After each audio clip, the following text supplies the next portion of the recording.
Alam mo ba kung bakit sobrang mahal na ng bilihin na yung 2026? Parang kalahati na lang ang nabibili ng pera mo.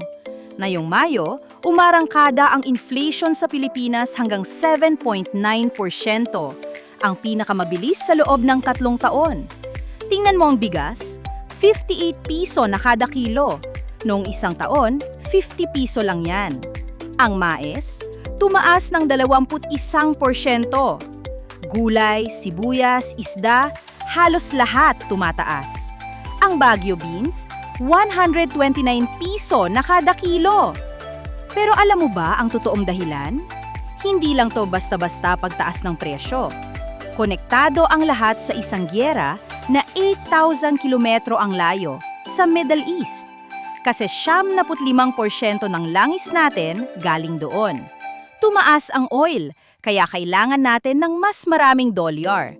Kaya bumagsak ang piso sa record low na 61.75, ang pinakamahinang pera sa buong Asya ngayong taon. At pag mahina ang piso, mas mahal lahat ng inaangkat. Pagkain, gasolina, gamot, kaya tumataas ang presyo. Akala mo, swerte ang OFW dahil mas malaki ang palit ng dolyar? Kinakain pala ng inflation ang dagdag na yon. Nagtaas ng interes ang BSP, pero hindi pa rin huminto ang presyo. Baka umabot pa ang bigas sa 62 piso by September. Ikaw, kaya pa bang umabot ang sahod mo? O kasama ka na rin sa nahihirapan kada punta sa palengke?